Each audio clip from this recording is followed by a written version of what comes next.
there are some people that are very driven to make money, and then there's other people that are very driven to just have their passion play out in the way that they want it to. That there isn't enough with chefs to employ. I say there isn't enough with cheap chefs to employ. The best ones that you pay, if you pay what they're worth, then there is plenty of chefs out there. Yeah, and I mean, is an investor investing in you, or are you investing in him? Like, he's going to you, investing money into you because he believes in your vision and your passion. Welcome to the Indulge podcast. I am Marlon Gordon, co-host, and I'm Melissa Santell, co-host as well, and today we are interviewing Chef Ebbe Vollmer. So, Chef, do me a favor. Give me a bit of backstory on how you got from a young man to a Michelin star rated chef. Well, do we have an hour and a half? We do. That's a short version. I was really shit in school. I didn't perform very well. Things that I enjoy doing, like math and reading, good grades, and then everything else I didn't enjoy, I was pretty bad at. So at the time, it was just when TV chefs started to show up on TV. And I couldn't get into the schools because they were already fully booked. Coming from a restaurant family, so I had a little bit of support there. I started to work in the pot wash with my grandmother. One day, one of the chefs didn't show up to work, and that's basically the short version. I got put in, did a terrible job, but I still was trusted by my grandmother. She was giving me some simple tasks to do. And I didn't need, that's how it started, kind of thing. And after that, I said, all right, I stay in the trade for 6 months, a year, just to make a little bit of pocket money. And then you got hooked. Then I got hooked. And then you were really in. So how old were you when you were first starting in the kitchen? 13. Wow. So it was a little bit. So during the summer, they did this season restaurant. So in Sweden, it's a very big difference between summer and winter. So they had a summer restaurant, and that's where it all started. So what type of dishes were you guys creating at the restaurant? Some super classical. I mean, at that time, it was, nothing I can do today. Very flavorful. So I'm coming from a background where flavor is everything. So no matter how fancy it is, if it doesn't taste the right thing, if it doesn't have the right consistency, my grandmother wouldn't allow it to pass to the customer. And that goes for, so my uncle, he still have my uncle still has a restaurant that's been in the family for the last 80 years. 80 years. 80 years. That is incredible. It's the same recipes as we used 80 years ago. So now my grandfather's grandmother was opening up the restaurant. And the flavor profile is exactly the same. They use the same cup. So I went back in there a couple of years ago and measured, because I'm a little bit more exact when it comes to grams, or I scale everything rather than using a cup. So the same coffee cup they use in the recipe is not, that's the coffee cup they're using. So if that breaks, it changed the recipe. So I went in and measured everything. And of course, a cup of sugar is different in weight to a cup of flour, for example. So I've been collecting all those recipes for a later date. Do I hear a cookbook coming? I just spoke with a guy who we might start that project this autumn, but it's not so much. It's more a cultural preservation project than a cookbook. I don't want to sell the book. I just want to make it, and it's more a heritage thing for us to save those recipes for the future. The generations to come. It's so important. It's kind of like a time capsule that you're creating, right? Yeah. Where you're really honoring your family and everything that you ate together, shared together, enjoyed memories over. I can definitely relate myself. I have a cookbook and my grandmother's sauce recipe is in it. And every time I open it, I'm like, this is one of the last recipes that we made together. It's so isn't special. it weird that I'm not saying, they never end up in museums, which is where they should. I don't know if they should either, but they should be used. It's like everyday. It's a modern. It's an art form that should be preserved on a museum or a restaurant, a super classical restaurant, a restaurant that's been open for 100 years. They should be supported to stay open for another 100 years because it's so much of the heart of what you eat, your grandmother's or your mom's cooking or your father's barbecuing or whatever they come up with.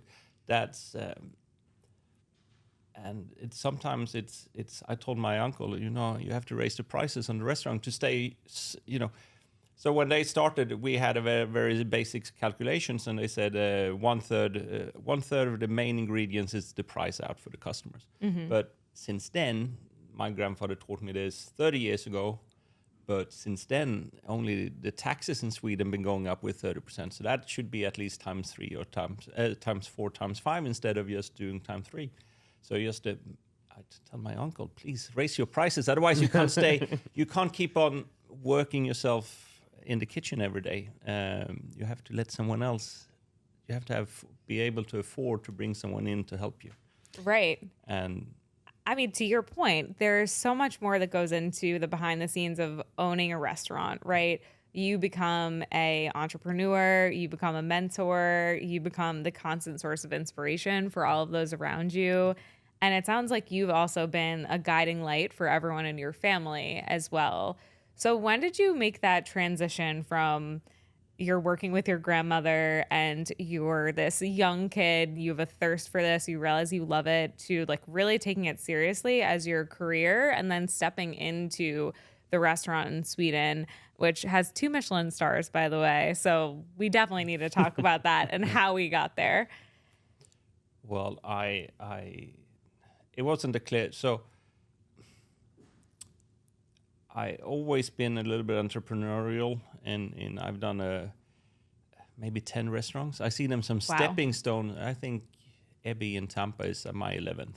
So I see them as stepping stones rather than as my baby or my brainchild. Every time I open a restaurant, I always have the next one in mind. It's very entrepreneurial. Yeah.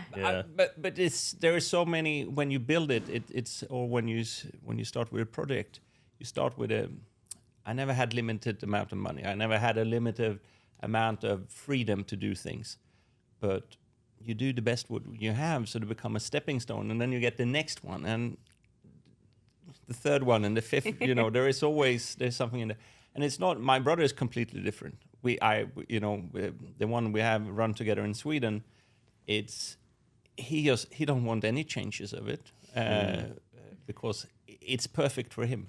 Yeah, it's perfect for both of us, but I still see development. The only constant is change. I think it's essential you keep on moving forward. So are the restaurants split between here in Sweden, or do you have them in some other places too? Well, we were supposed to open up in China. That was the biggest project, and then COVID came along.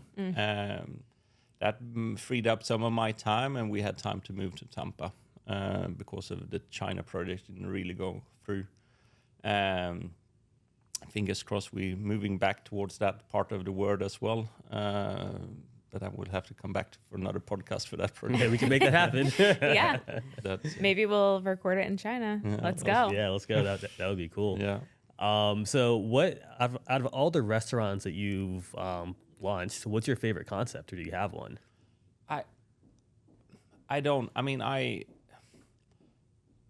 enjoy every style of cooking. Everything that I mean, we even have a British bistro, a British pub, and I enjoy that food cooking as much as I enjoy cooking at our bistro or here in Tampa, because there's always new things.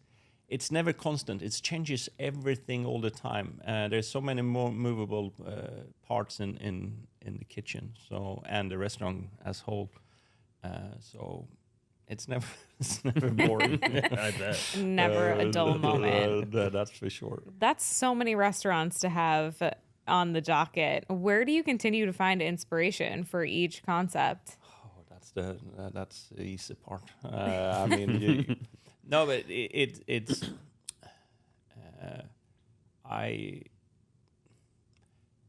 the location is talking a lot to me. So if the project in China was so, it was so different to what we do in Europe, because as weird as it sounds, even though it's a big island, it was on Hainan Island in the South Chinese Sea. They had the same fauna as we have up in the north of Sweden. So they had venison, they had rabbit and hare and pheasants, but they didn't cook it. Oh, well, they cooked it, but they didn't look after it as we did up in Sweden. So for them, it was a whole process to educate the chefs, to educate the farmers, and they don't have any tractors. I mean, you see fields and fields with just people working, and that brings out different flavors from everything from the tomato to the corn or the whatever they're planting. It has different flavor profiles, but it's just, it was just a big... So I'm so curious, like, why China? Like, what's going on in your head to make you pick a location? It's pretty easy. China, they had unlimited amount of money. So when you get an unlimited amount of money, you get a free a clean plate or a clean slate to start painting. So China, the amount of money that went into that project, I could do whatever I liked to. So I was on my way to create the most perfect restaurant ever in my mind, but that didn't happen. You were like, because of finally, a virus. freedom. It will. I mean, eventually it will come, but at that, and when you do projects like that, money is just creative capital. It's not a project like that. I didn't have to make profit. Normally, there is a profit part of being an entrepreneur. You have to support. You have to look after whoever trusts your. So my chefs is trusting their livelihood with me, and I have to. That's the toughest part. I have to make sure we bring in enough creative capital to pay them. In China, I didn't have to. I'm not saying I don't play well with other kids, so I didn't have investors, but I had unlimited amount of money to do whatever I wanted. We were supposed to be the main attraction, so we had unlimited amount of money to do whatever we wanted to. And it's not for the money, it's for the creativity. I had creativity freedom. So, for example, I have this lady in Sweden. She makes all the crockery for us. We were designing each and every plate. So, for each dish, have their own plate, and we're spending months and months to perfect those plates.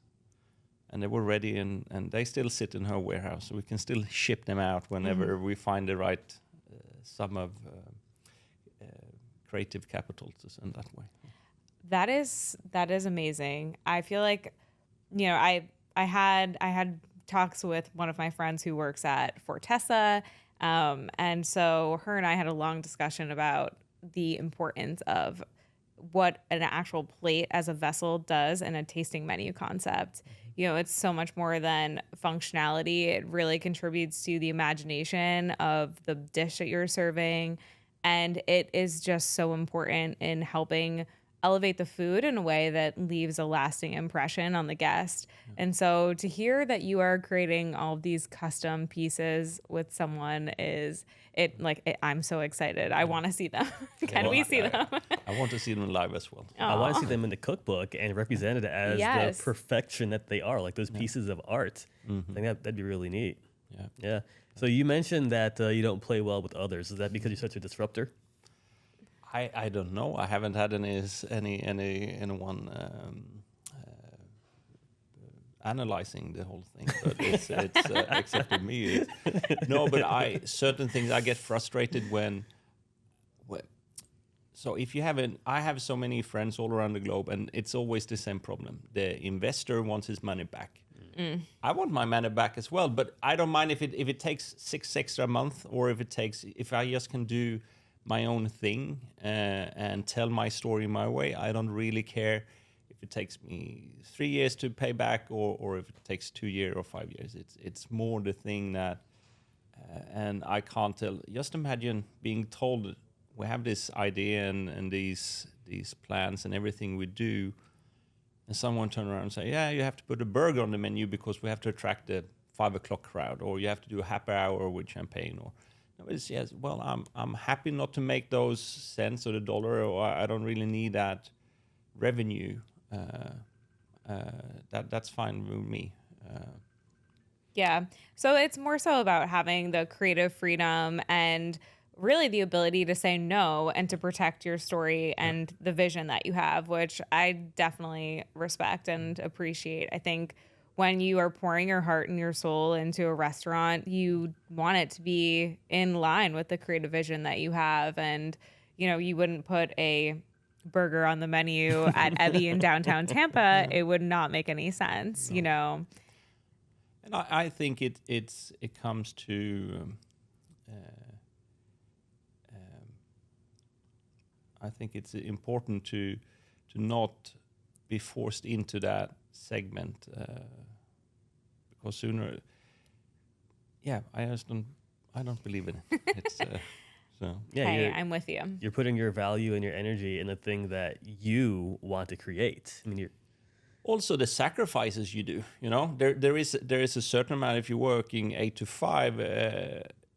You don't do as much. Your kids is on school and they do daycare and all that, so you don't sacrifice as much as other guys do. I'm not a victim in any way, but it's the sacrifices you do. You don't want them to be even worse because you have an investor who wants trivial think as money back. Yeah, and I mean, is an investor investing in you, or are you investing in him? Like, he's going to you, investing money into you because he believes in your vision and your passion. Yeah. So he shouldn't be able to tell you to put a burger on your menu. And that's just to simplify the problem. Yeah. They 9 times out of 10 they never say that. They just make it understood. You know, they didn't make the money by giving them away. So but if they sit silent during a meeting, it tells different stories. And I have so many friends that have been in that situation. Yeah, it is interesting in the hospitality space where, you know, there are some people that are very driven to make money, and then there's other people that are very driven to just have their passion play out in the way that they want it to. Yeah. You know, for example, I know so many restaurants that were just randomly decided they needed to start serving brunch to make more money, and then they find out very quickly that brunch is far more challenging than they thought, and their cooks need to come in hours and hours before they anticipated, and hey, what's the actual profit margin on brunch? So I think a lot of times it's all about also pushing back based on what you know and what you've experienced in order to protect what you feel and see for your concept. Because at the end of the day, I know that all these restaurants are your babies. Well, at least there's something. It's kind of hard if you've never done it. It's hard to explain, but it's you put so much effort into it, and you care of all the details, and that's why when someone reviews you and give you a 1-star review because you have a hand blower rather than a napkin on the toilet, and give you a 1-star for all that work that 15 guys been working so hard for. We spend maybe 200 staff hours to keep open for 1 day, and someone gives you shit. Just remember, 2 years ago, you couldn't have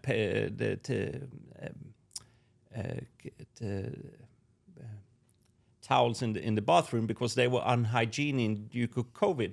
So you had to have a hand blower, and now it's the opposite around. So just because someone has a fucking opinion about what how you clean your hands in the toilet, they give you 1 star, and 10 guys been spending 200 hours to make the meal, and you get shut down by that. Yeah, which is it's so irritating. It's so irritating because you're like, okay, well now you're just trying to pick me apart, you know? And it doesn't have to do with the meal. If you rather have fancy towels, go and eat where they have fancy towels. I rather eat good food, and I don't really care much anything else. If the design, it's always nice if the design is lovely, but in the end of the day, I start going where the food is nice. Yeah, me too. You need to go where it makes you happy, environment wise, where the food is really good and the people make you feel welcome. Which I would love for you to talk about where your head was at when you were creating Ebbe in downtown Tampa, because the format is really cool, the space is amazing, and I loved my time there and my experience. So tell us a little bit about it. So Ebbe's in Tampa. That's a tight one. So I didn't plan when I came to Florida. My plan was not to work; it was to be a housewife for a couple of years. That sounds fantastic. It did, but I got pretty bored pretty quickly. So what happened was that I found this location where it's at, very limited with capital to put into it. Had a fantastic landlord. He believed in me. So the thing is, when you come over, not many landlords wanted to sign any contract with me because I haven't been in the country long enough. I've only been here for a year and a half. So that was one problem. And then the capital that I had available at that time was also fairly limited. So I said, all right, I met up with James and Nate and John and a couple of other guys. And we said, all right, what can we do with what we have? So the concept is a mixture between our bistro in Sweden and our fine dining restaurant in Sweden. So design is more towards the bistro, and then the food wise and everything else is more like a mixture between the two. But I can't distinguish the thing in Sweden. So some dishes started at the bistro and ends up at the fine dining restaurant, and some dishes is starting at the fine dining, and then it's just flavor wise it works, but it's too simplistic, so we have to move it to bistro. It's no difference. It's so cool, though, that those decisions are informing one another, and you kind of have these testing grounds, right, to see how certain dishes are received by diners and, you know, what works, what doesn't, and then you have the ability to shape and shift them around accordingly. And we can't, I mean, the philosophy of the way we cook doesn't change just because you get paid a little bit less money, but instead of using fillet of lamb, using leg of lamb, for example. For me, there's more flavor in the leg of lamb, but you can't really make. If you want to make something fancy of it, you really have to have the customers with you, and so leg of lamb is a third of the price. So I can sell it cheaper than the fillet, and that's the only difference between the way of cooking. We use the same ingredients. The lamb is from the same farm. We didn't pick the farm because they were cheap. We picked it because they fit our philosophy. And you typically work with local farmers too, right? As much as I can. It is a struggle here in Florida. I try to. The longer time I spend here, the more local farmers I find. But it's. I'm not going to blame the farmers. So the thing is, it's when the fish comes out of the sea and the lamb goes on the fields, they're 10 out of 10. They're superb, lovely, and super fresh. The middle guy fucks things up, and then they give it to us. Yeah. So it's the middle guy in Florida that is the biggest problem. Gotcha. Maybe not only Florida, but most countries that I work in, it's the middle guy. So if you can take him out, only out of quality purpose, because it causes us a lot of trouble to.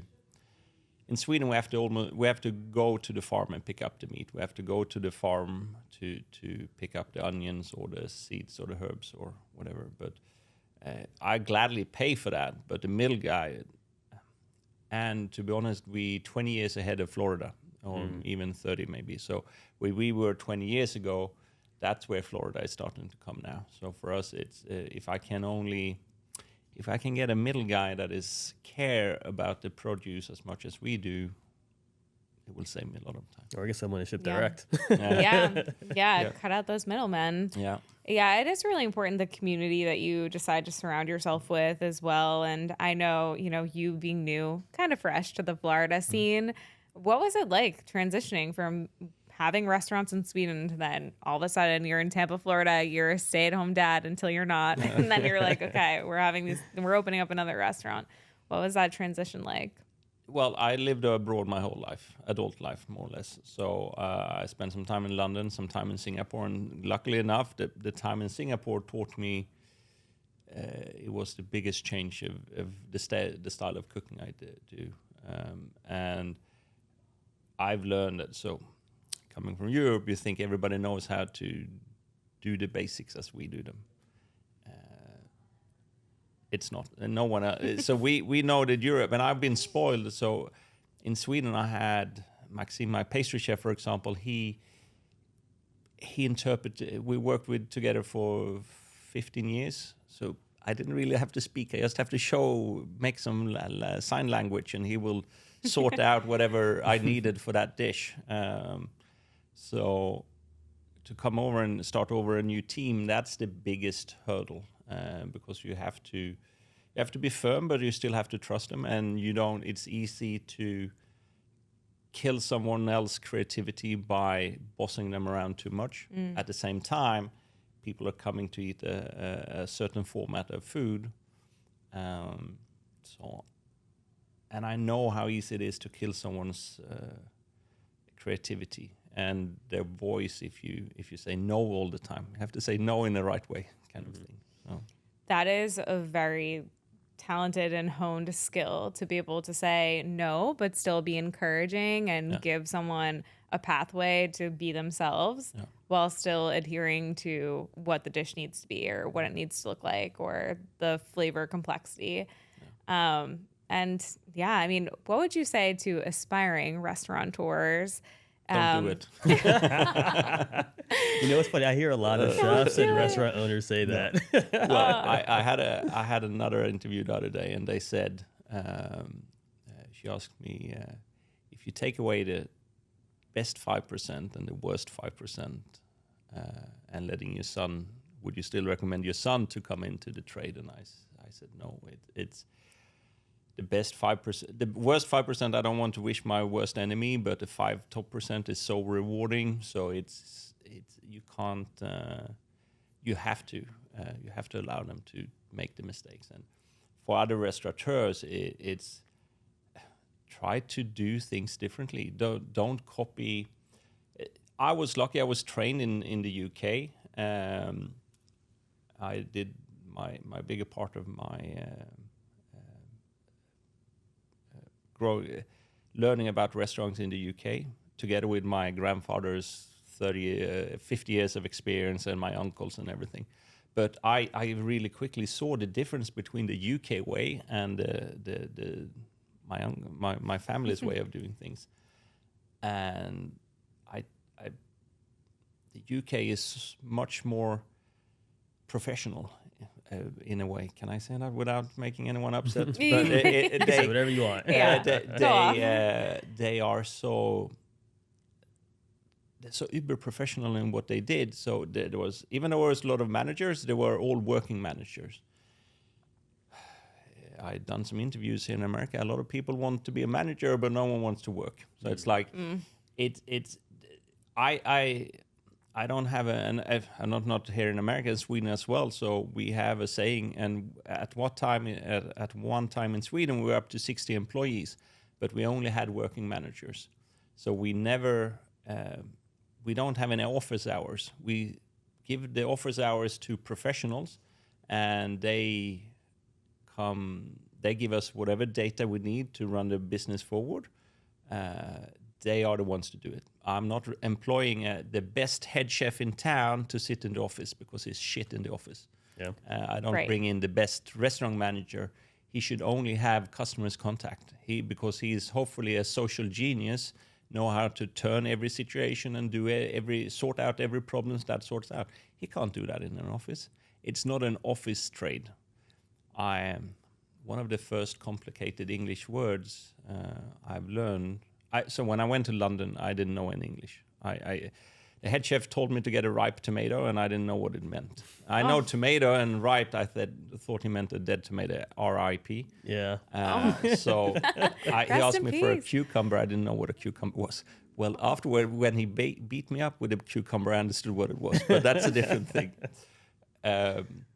But what I saw was that, so the most complicated word is that hotel breeds degenerates, because everybody goes into an office and they sit there. So all the chefs that, to be honest, the restaurant was squeezed in between two 5-star hotels, and we met we have the same loading area, so we met all the staff on our in and way out of the restaurant at that time, and they always tried to nick the stuff from us, and all the manager was.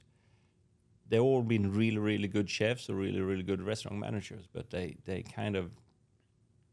get 50. It's nice to sit in an office and play video games or whatever they do, without upsetting any. Pretend to write emails. Yeah, Exactly. the usual. How many emails do you read? I mean, and is the restaurant manager the best paid person in the company or at the floor or in the restaurant? Is he supposed to answer emails? Yeah. I love the fact that you look at your team and you have each team member doing what they're amazing at doing, or the things that they love to do. Yeah. Because I see so often that a lot of leaders, they just have this person doing things that they want them to do, not necessarily the thing that they're good at doing. So that's off to you. That's pretty huge. Yeah. That is a very cool leadership quality. I would say the same, especially like in my field, right? I'm in the creative space too. And it's just like, very oftentimes people are just looking for unicorns that can do 700 things very well. And then that either ends very well or tragically when that person's like, I'm overwhelmed. I don't know how to do this. I'm teaching myself how to do XYZ or work on this program or edit this photo that you asked me to edit this. And I'm like, everything's fine. Yeah. But yeah, you do just need to embrace what people are good at, and then they'll shine. Yeah. So what's it like working with, because I mean, at Ebbe in South Tampa, it's all chefs, and you guys do it all from front of house and back of house. What's it like managing that? Because that's pretty unique. Yeah, so gladly enough, we had a little bit of experience from our bistro in Sweden, so we run it more or less the same in Sweden, where we only have chefs employed. That gives you a lot of staff hours during mise en place time in the beginning of the day. Now, not many chefs works in not many people are chefs because they're extrovert. They are there because they're introverts. So to get them out of the kitchen into the dining room and tell them what they're doing, it's a little bit of a struggle. But I think we found a nice rhythm how to make that work for us. Okay, so I kind of want to put Melissa on the spot here. So I haven't had the chance yet to visit your restaurant, but I kind of want to hear from Melissa what that experience is like, because it's not the typical restaurant experience. It's more elevated in lots of ways. Yeah, well, it was really interesting because when I went, I had no idea what to expect, right? And actually, Bryce and I went in blindly. Obviously, we had read about you and we had read about the restaurant, but not having been in it before, it was like a whole new magical thing. Mm-hmm. And so when we sat down, I love the first thing I noticed was the actual setup and the presentation of how the restaurant's laid out. I love the fact that you have set it up where it's in this horseshoe shape. So not only are you getting a slice of exposed kitchen where I could, wave to you from my seat, you also have chefs. It's also prevent me from screaming at you. Exactly. No one wants that. No. But it was really cool to see your team come together and do a wine presentation. And then that person turns around, goes in the kitchen. They're helping plate and the next dish. And then there's another chef that's putting it down in front of you and really like explaining the dish, explaining the wine pairing.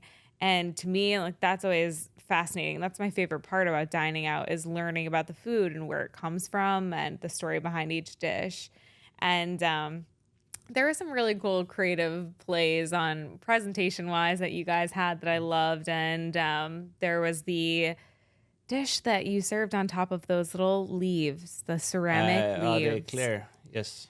And I was like, this is so cool. I mean, for me, if I have a restaurant experience and I'm A, learning something, and then B, it taps on my imagination, that's really where I'm like, great. I walk away from the experience. I feel like enlightened. I'm super happy and grateful, But I would say the team worked together super well, really cohesively. And it was also nice because it gave you the opportunity in the tasting menu format also to have one-on-one conversations with not just one server or not just one sommelier. You really got to talk to everyone. Like we all followed each other on Instagram by the end of the meal. We were like, what's up? Yeah. So it was cool. It's like you're doing more than just making a dish. You're making memories for your guests, which is really cool. Like memories that they want to share. Like you mentioned Instagram, right? So that's neat. That's neat. Yeah. So what are the different types of menus you have available? Because you have multiple types, correct? Preferably, I only would do one, but not everybody has 3 hours to spend on a meal on a Tuesday evening. So we do the discovery menu, which is our 5-course menu. But that's never a 5-course. I just write 5-course because otherwise I scare people away.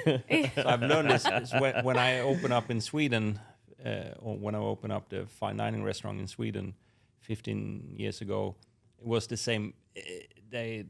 People are a little bit limited and they only see I can't film. I can't eat 5 courses or I can't eat 15 courses, which the big menu is. But it's not the amount of food I'm serving on the 5-course and 11 is the same amount in grams or pounds, because in the end of the day I have to feed you when you leave. You have to be full. There is a little bit of different when the feeling when you leave, because you've been eating for 3 hours or an hour and a half basically. But a 5-course, which is 7, 8, 9 courses, is a little bit quicker meal, an hour and a half, built out of the same menu as the big menu, tasting menu. But with a prestige menu, I'm building more a story. I can build you up in a different way. So I start with a little bit lighter tones, and then I just keep on going and bit by bit building up the experience. So each dish has a story. I love that. But it's also I can't. So for today, for example, one of our suppliers doesn't deliver what he told he was going to do.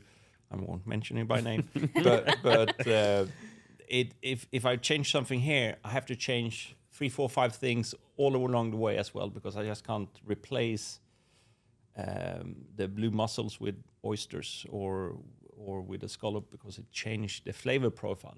Maybe not for my customers, but for me. Mm-hmm. So it have to be right in my head, otherwise I can't go. Yeah. And Ebbe's more seafood based, right? No, I do. If I could, I would go vegetable based, but that will narrow down the amount of customers. Again, I have a responsibility for my employees. We have to have a certain amount of customers in, and many ideas that people have when they open up a vegetarian restaurant or a vegan or anything, they don't realize that they narrow down the amount of customers that will come and dine with them so much. So even though I love seafood because we're close to the sea, we do a little bit of protein as well. But right now I would guess, without reading the menu, I would guess we do 3 meat proteins, 4 vegetables, 2 fish, 3 shellfish, something like that. And how often does your menu change? Every day. But not completely. So what happened is that the season is some things we can only get for 3 weeks or 3 days, and then we run it for the length of the season, and then we change it. But often when we change one thing, we have to change 2 or other 2, 3 things. So Tuesday, for example, we're actually changing 65% of the menu, not by choice but by season. So I really don't want to change that many courses at the same time, but it's a necessity because of we have to cook with what we get in. Yeah. And I don't cook with frozen ingredients, so that's it would make my life easier if I did, but I think every step of the way, as soon as you do something with a produce, you lose 10% of quality. So if it's frozen, it's 10%. If you heat it up, it's 10%.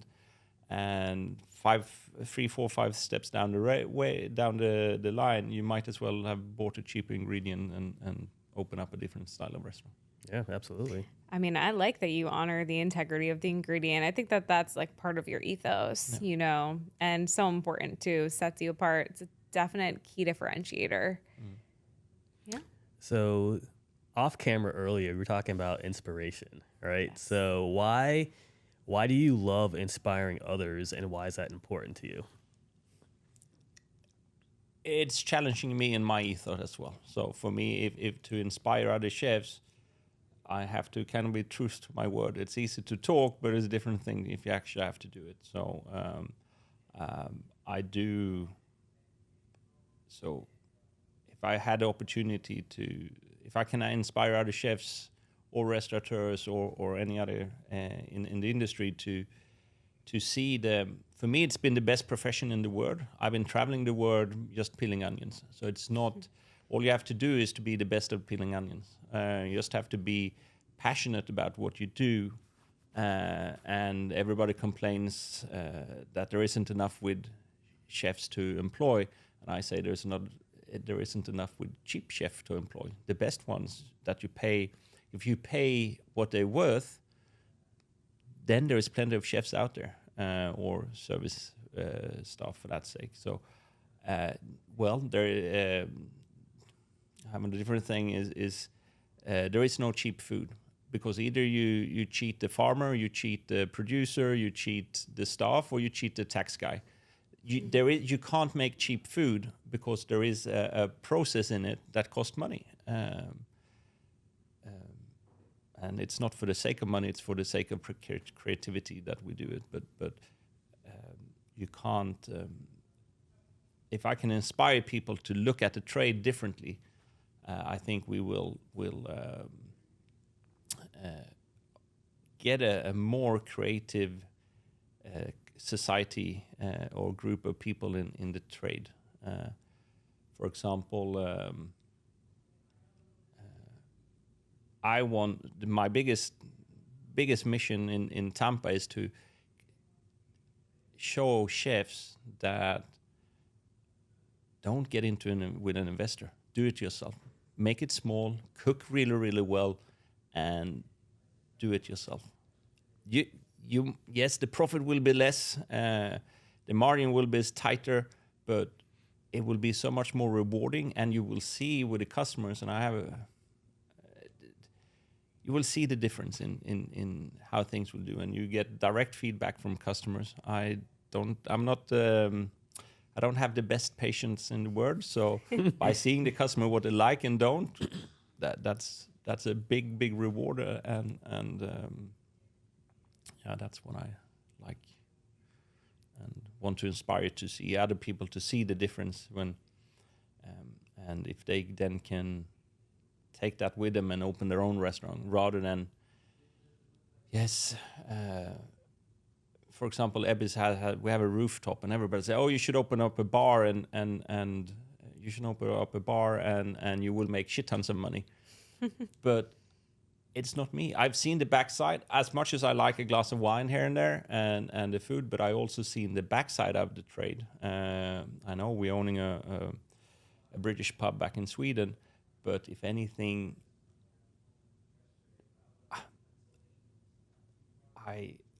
that's not how I want to make my living. I don't want to sell alcohol. I don't mind a glass or two, but there is a backside of it and that I can't take. And I see, I don't want to have regulars on a bar. That's what I'm trying to say. Yeah, I mean, it's certainly, it comes to a cost. Oh yeah, it's a whole different business, right? When you get into that side of it, and you are, you're selling alcohol, and alcohol makes people crazy sometimes. They do, absolutely. But you have such a cool commitment to excellence. I think that it shows in every concept that you've opened year to date, and certainly speaks loudly through the Michelin star that you just received at Ebbe. So congratulations on that.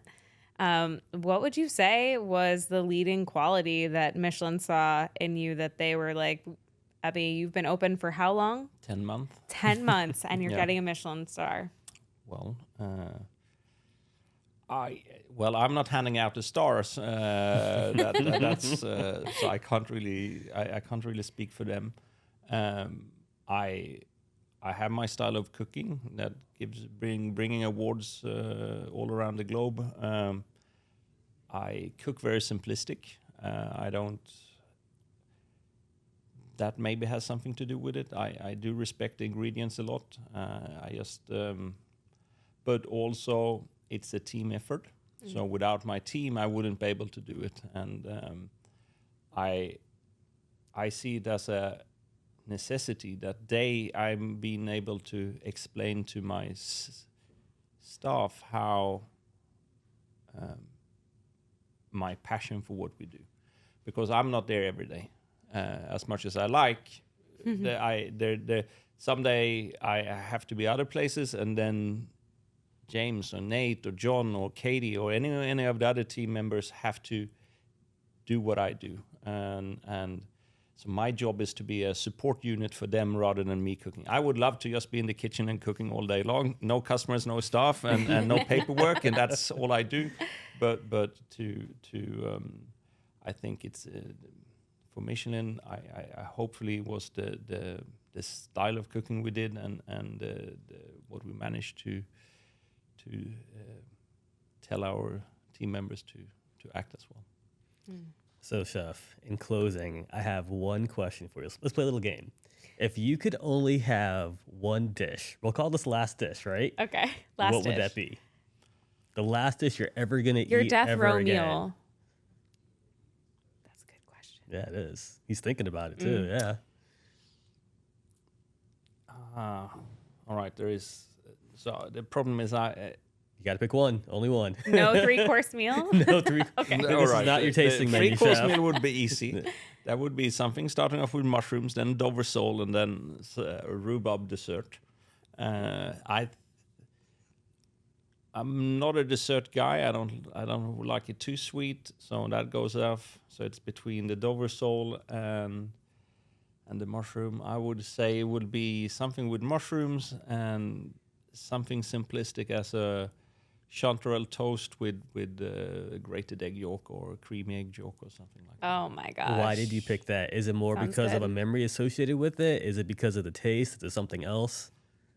It's so flavor profile, of course, but it's always have to do with memories. So food is good. Food is always something you can connect. So I can't compete with your mom's meatballs, for example. But if I can do something, if I can compete with you with the same flavor profile, but in a different, maybe I do a burger of it instead. So at least it's similar, but not. And if I could, so when it comes to the chanterelle toast, it has all that wet wooden floor that I love. I on my spare time, I love walking the woods and pick mushrooms. So you have that flavor of the forest and that's what chanterelle tastes like to me. Also, one of my first 3-star experience was chanterelles with tarragon, shallots, garlic, parsley, and chives, and that flavor profile really my first wow experience. So that's 35 years later. It's what I'm choosing to have as my last meal if I have to. If I only can pick one. Well, they both sound delicious. Yeah. Chef, how can people get a hold of you or the restaurant? The internet is the easiest way. It's chefebbe.com. We made it easy to name the restaurant, and all the emails there, even though there's 5-6 different emails, they all end up in the same computer. So sooner or later I read them. Again, I'm not the fastest answering emails, but that's where That's awesome. Oh, well, fantastic. It was such a pleasure having you on. Thank you, you guys. again. Thank you. Yeah, thank you. Appreciate your time. All right. No worries. Thanks.